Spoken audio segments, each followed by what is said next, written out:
Hey everyone, good morning. Happy Monday. Welcome to Rising. We do have a great show set up for you today. Ryan, what do we have? We've got journalist Zed Jelani. He'll be discussing the criminal complaint filed against Andrew Cuomo by a former aide. And senior editor at Reason.com, Robbie Suave, discusses Sean Spicer predicting a Trump 2024 run. But first, I'd like to introduce our co-host this week, Alyssa Farah. Welcome, Alyssa. Thanks, Ryan and Kim. It's great to be here. Oh, it's so glad to have you here, Alyssa. We're going to gang up on Ryan here. 2 against 1, Ryan. We wanted to start with some COVID news that caught our eye. China is flipping the tables on the lab leak theory, linking the origin of coronavirus to the U.S. military. These claims have been repeatedly promoted by Chinese officials and state media since March of last year. Over the last week, Beijing has doubled down on the theory, mobilizing its diplomats to call for a World Health Organization investigation into the U.S. Army Medical Research Institute of Infectious Diseases at Fort Detrick in Maryland. Yeah, I mean, why not? Why not investigate everything? I mean, listen, at this point, we don't know where this virus came from. So I understand that people are saying, oh, this is a big conspiracy theory that it came from Fort Detrick. But it was a conspiracy theory that it came from the Wuhan lab, right? So, I mean, at this point, everybody's a suspect, including the bat, right? Everything's a suspect. So I don't know why we don't just investigate everything. As the former spokesperson for the Department of Defense who dealt with combating this Chinese disinformation when they first raised it over a year ago, I can tell you it did not come from Fort Detrick. This is the CCP, as they frequently do, trying to deflect blame, trying to continue to stonewall the investigations into the very credible theory that this emerged from the Wuhan lab. Well, it's kind of funny because, like, once the lab became a focus of skepticism and suspicion around the world, it's like, nuh-uh, it's your lab. It's not even a very sophisticated kind of comeback. It's correct. Like, no, correct. So I mean, look, what China could have done if they wanted to play this game is say, look, everything needs to be explored, but the United States has been supportive of the type of research that you're saying has led to this leak. So, let's look at that. Let's look at what the United States was funding. But then to go, no, it actually came from North Carolina, from this military lab, it's like, well, and all the while they're not actually participating actively in an investigation to get to the origins within their own country. It's a classic deflection tool. Well, we're also, have you guys heard about this? There's a man who seems to be impersonating potentially some doctors. The scandal with this Eric Feiglding. He is a man on Twitter who's gained quite a bit of following. And so now people are saying that this person is not somebody that should be listened to. What do you guys think? Have you guys heard of this guy, Eric Feiglding? I mean, anybody on Twitter, has heard of Eric. He was one of the people that, back in January of 2020 was raising the alarm about the coming crisis that was going to be COVID, and a lot of his colleagues at Harvard at the time were critical of him and said he was being alarmist. And he really rode that to where he is today.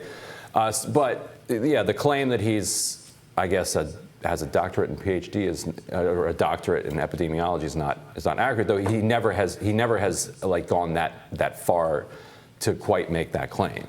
Yeah, and this is a guy who looks like he may have been right about some of the early outbreaks, but he's been just stoking fear online. And I hate to say it, in our culture where everyone's wanting to become an influencer in something, this guy seems to have decided he's going to become an online influencer in limited COVID expertise. I would say don't look to him for advice. Look to the experts, look to the elected and appointed officials and medical doctors who actually have expertise in epidemiology. I don't know. I mean, I don't think that we can really be listening to just our officials. I mean, I'm not interested in just hearing the state narrative and following what the state narrative is. I mean, I think anybody with an opinion can have an opinion. Obviously, this person has a bit more background as an epidemiologist. I know that the criticism of him is that he's not an epidemiologist in infectious disease. Apparently, he's an epidemiologist in some other stuff. But I mean, I don't know. I understand that this guy did definitely raise the alarm, and he was kind of seemed to be more of an alarmist early on. But so was Niall Ferguson at the college in England, and so. I don't know what the difference is between this guy or anybody else, quite frankly. And, yeah, I mean, people can listen to, I think, whoever they feel like makes the most sense to them, because sometimes the public officials don't make any sense. And so, well, go just to respond to that, I would say medical doctors, scientists, not just elected officials by any means, but the idea a highly infectious virus, a novel virus, that anyone can have an equally valid opinion on it, regardless of expertise, is absurd. We do need to be listening to people who actually know how to deal with infectious diseases, epidemiology. You know, Joe Schmo on the corner does not have an equally valid opinion to Francis Collins or a Dr. Fauci. Right, and Eric has been more right than wrong, but I think one of the traps that he and some other people fall into who were right in the very beginning is that there's something intoxicating about getting those thousands of retweets and being proven right. And so you start to see future patterns in the same way that you're kind of looking for that dopamine hit. Again, I'm not saying talking about Eric specifically, but this kind of phenomenon.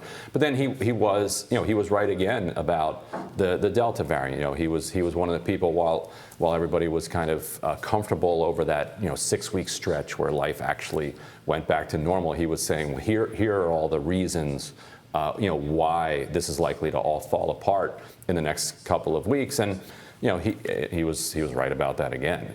On the vaccine front, we're now learning federal employees will need to certify their vaccination status. If they're caught lying, they could face criminal charges. Meanwhile, House Speaker Nancy Pelosi says she foresees vaccination mandates as soon as the vaccine receives full FDA approval. So this has been a big kind of source of contention and sticking point for people who are vaccine skeptical is, listen, it's not fully FDA authorized. This, I would predict for a lot of institutions, a lot of businesses, when it finally does get FDA approval, that's when you're going to see more vaccine mandates. Yeah, I mean, I just don't understand. We know now that the vaccine doesn't stop the spread, so I could understand maybe doing a vaccine mandate if there was. It certainly stops the spread. And it doesn't stop the spread. We know it doesn't. The science is clear that it's not stopping any spread. When you look at countries like Israel or any of the other countries that have much more vaccination. Look at countries like Israel. It dramatically slows the spread, and it also effectively stops severe illness and death. And so that's not the latest data coming out of Israel. Actually, they're finding that it spreads. At this point, from last year, they have more spread today than they did in August of 2020. Not with severe illness and death. We'll get to this a bit later, but it's basically 0% likelihood that you'll be hospitalized from COVID once you've received both vaccines, and it is 0% chance. That doesn't mean there couldn't be breakthrough cases that you will die from it. If that's not working, if that's not effective, I don't know what is. I mean, the data just doesn't support that. I mean, the data is just clear in Israel. That is data from 50 states, from the Kaiser Family Foundation. That is data from our country, surveying more than 100 million people who have been fully vaccinated. And from Israel, like the number of people dying in Israel is significantly and dramatically reduced as a result of the mass vaccination. Right. At this point, it's about half, but the doctors there are saying that it's climbing. So, I think there's still a lot yet to be seen when it comes to how effective it is. And, certainly, like I said, I could understand maybe doing a vaccine mandate if we knew that this vaccine was, in fact, giving sterilizing immunity, but it doesn't seem to do that. So, if you're vaccinated, you're spreading it. If you're unvaccinated, you're spreading it. So I'm not really sure if I understand the purpose of the mandate. Virtually no vaccine that's ever been on the market, even with full FDA approval, is 100% perfect. And we knew that from the outset of this vaccination. But what we do know is it lowers mortality to virtually 0%.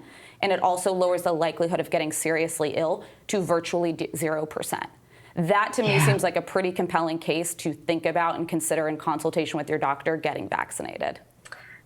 Well, CNN did end up firing 3 of their employees who violated its COVID safety protocols by going in the office unvaccinated, marking one of the first major examples of a corporation terminating workers for ignoring their vaccine mandate. Over at Fox, an employee sent me this updated guidance. You might remember a couple weeks ago, we scooped on this show that Fox had implemented its own vaccine passport that they were calling a Clear Pass.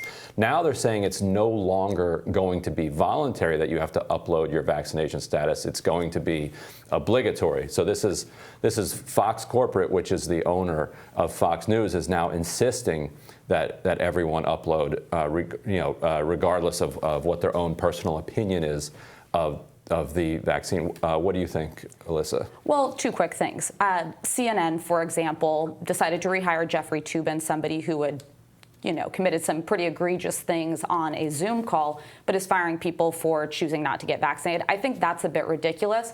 I will say this, though. Private companies do have a right.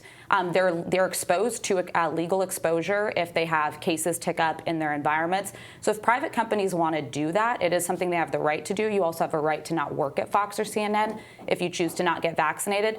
But I mean, it's interesting knowing how Fox covers the vaccine, that they are in fact requiring their employees to get vaccinated. Now, some Americans are anxious to receive a third shot. According to reports, some people are falsifying their vaccine records so they can get an additional COVID vaccination. That's interesting. How are they falsifying it? Do we know what they would, in order to get the third shot, how do you qualify in order to even get that? Yeah, I mean, there's no data, there's no central database.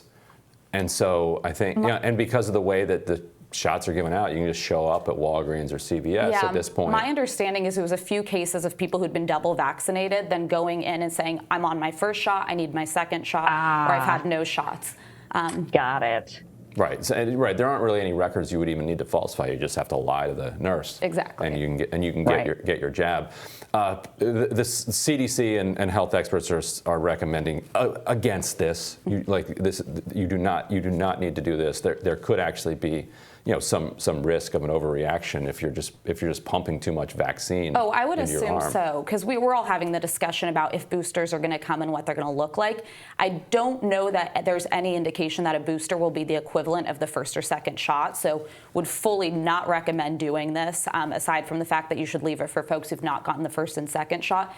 I just think the science is not there, and you've got to be very, very cautious. Right. Yeah, I mean, I think people are probably listening to what's happening in Germany and in Israel, where they are now giving those third booster shots to their people over 60. So I could understand the alarm in the United States, where people are reading about the news coming from other countries and they're saying, oh my gosh, they're giving this booster shot because they're finding that it wears off. So I need to go get the booster shot. But again, if we do need to reserve those, just like in those two countries, they're only giving it to people over the age of 60. We need to make sure that we're reserving that for people over the age of 60 to keep them protected. So definitely something, a cause for concern. And not just them, people around the world. People probably shouldn't be wasting an extra shot. But Kim, I looked up the Israel death rates. The 7-day average now in Israel is 9 people dying. Back at its peak, it was well over 60. Well, right, but you're looking at the peak in the winter. I mean, if you're looking at August 2020, you have to compare the same timeline. So if you're looking at August of 2020, their peak, they were looking at 12 to 14 on average, and that number 9 is raised up. I mean, when I looked at Israel's data just a couple of days ago, it was 6. Right. So it's ticking up slightly, but it's still 90% below. So if you go from 65 down to 6.5, you've dropped by tenfold the number of people dying. I think it's important we remember we're dealing with a totally novel virus, something that we are learning about in real time. We're getting more information as we go. So the fact that we have a vaccine that is above 80% effective and can basically make your chance of dying from the virus 0 or being hospitalized, that alone is something that public health officials and all Americans should take very seriously. We can't promise that there's not going to be breakthrough cases or variants, but we can promise that the best way to lower deaths from it and serious illness is getting vaccinated. And that's why every country around the globe is fighting to get more vaccine. We're giving more vaccine to countries around the world because we need to be helping our allies and partners. Yep, exactly right. And so that is the key point to remember, that yes, it's still possible that you can spread it if you're vaccinated, but the data is extremely clear that if you are vaccinated, your chance of spreading it is lower, your chance of hospitalization is lower, and your chance of death is lower. And not just lower, but lower by like 99%. Exactly. And we'll tell you what's on our radars next.